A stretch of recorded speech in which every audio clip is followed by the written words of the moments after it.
मेरो दाजु हो यो आनन्द छेत्री एएनसी अस्ति होटेलमा लडेको थियो ब्रेन ह्यामरेज जस्तो भएर यो प्रेसर हाई भएर खुन जमेर यस्तो अवस्थामा छ निकै राम्रो भइसकेको थियो आनन्द लोकमा लगेर झन्डै 1.5 महिना जस्तो लाग्यो सेकेन्ड स्ट्रोक आएर अहिले यस्तो छ रुखको मुढा जस्तै जता लडाए पनि लड्ने यस्तो मिसिनहरू लगाएर राखेको छ युरिन पाइपहरू होइन यसरी यिनीहरू चाहिँ पक्का गोर्खाल्यान्ड प्रेमीहरू हो यो चाहिँ 86 मा चाहिँ घरबाट गोर्खाल्यान्डको लागि निस्केको होइन पहिला यो राजबाडीको यो तुजेन्द्रसँग हिँड्ने यो पित्तले ग्रुपहरू भन्नेसँग हिँड्ने होइन त्यहाँबाट तपाईँलाई याद छ नेताहरूले डुएन्डाई भनेर यिनीहरूलाई सिआरपीसँग झगडा गर्नु पठायो हातमा लट्ठी दिएर सिआरपीको हातमा बन्दुक थियो यो त बाँचेर आएको यो माथि फरेस्ट अफिसमा याद भएको कुरालाई फरेस्ट अफिसमा डालीको दाजु थियो उसको नाम सायद दिनेश हुनुपर्छ त्यो दाजुलाई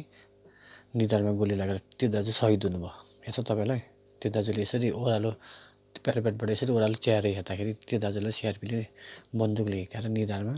लागेर त्यो दाजु सहिद हुनुभयो त्यो दाजुको छेउमा चाहिँ यो थियो यसको ज्याकेटभरि खुन लागेको थियो त्यो दाजुको गिदिएर लागेको थियो त्यत्तिकै यो घर आएर आमाले चाहिँ त्यो देखेर डरले यसलाई अबदेखि त नजा भनेर भन्दा चाहिँ यो फेरि घरबाट भागेर कालिम्पोङ गयो कालिम्पोङमा गएर गोर्खाल्यान्डको लागि छत्तीस सुब्बासँग हिँड्नु थाल्यो छत्तीस सुब्बा हिँड्दाखेरि जिएनए त्यति बेला याद छ जिएनएफले डिजिएसटी थाप्यो होइन जिएनएफले गोर्खाल्यान्डको मुद्दा छोडेर डिजिएसटी थापेर के भन्यो भने यो चाहिँ बिसाउने एउटा चौतारा हो भन्यो तर उनीहरू त्यहाँबाट यिनीहरू त गोर्खाल्यान्डको लागि निस्केको थियो है त्यहाँबाट यिनीहरू फेरि छत्तीस सुब्बासँग लागेर यिनीहरू हिलेमा गएर बस्यो कति वर्ष हिलेमा बस्यो त्यहाँबाट यिनीहरूलाई एउटा कुरा अचम्म लाग्दो है त्यही जिएनएफसँग हिँड्दाखेरि यिनीहरू पहिला गोर्खाल्यान्डको लागि हिँड्दाखेरि साथी थियो होइन पछि त्यही जिएनएफले डिजिएसटी थाप्यो तर यिनीहरू गोर्खाल्यान्डको लागि हिँड्दाखेरि दुश्मन भयो यिनीहरूलाई पुलिसहरू पठाएर कति गर्यो लास्टमा छत्तीस सुब्बालाई पक्रियो पुलिसले यो 7 घुम्तीको केसमा याद छ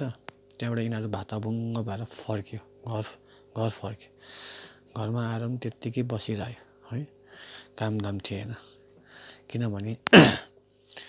डिजिएसटी थापेर नेताहरूले आफ्नो मान्छेलाई लगाइहाल्यो यिनीहरू त्यस्तै छट्टु पक्षमा यिनीहरूले त्यस्तै गर्ने यिनीहरू त्यस्तै बाठे भए त्यो कन्ट्र्याक्टहरू गर्नु सक्थ्यो तर यिनीहरू त्यो लाटा सिधा थियो र केही गर्नु सकेन कन्ट्र्याक्टहरू गर्नु सकेन पछि पिडब्ल्युडीको दाजुहरूले सानोतिनो काम दिनु थाले यसलाई सानो कामहरू गर्यो त्यो त ठुल्ठुलो काम होइन सानो कामहरू गर्ने त्यो दाजुले बिचारा बेकारी छ भनेर यसलाई कामहरू दियो पछि फेरि 2007 मा यो गोर्खाल्यान्डको लागि फेरि त्यो आन्दोलनमा निस्क्यो होइन आन्दोलनमा निस्क्यो डुवर्स गएर बस्यो कति ढुङ्गाहरू खायो त्यहाँ पनि जिटिए थाप्यो अन्त यसले केही नहुने रहेछ भनेर होटेलमा 6000 को नोकरी 6000 को लागि काम गर्न थाल्यो त्यही होटेलमा काम गर्दा चाहिँ अस्ति यो लडेर यस्तो भयो बिहान कति बेला पोसेको थियो नआउनु लडेर 1 बजेतिर थाहा पायो अहिले यस्तो भएको छ हेर्नुहोस् न झन्डै 1.5 महिना जस्तो हस्पिटल राख्यो है आनन्द लोकमा राख्यो केही भएन मैले चाहिँ तपाईँलाई यो भिडियो देखाएर के भन्नु खोजेको भने तपाईँको सान्तवना पाउनु खोजेको होइन तपाईँले विचार भन्नुहोस् पनि भनेर भनेको होइन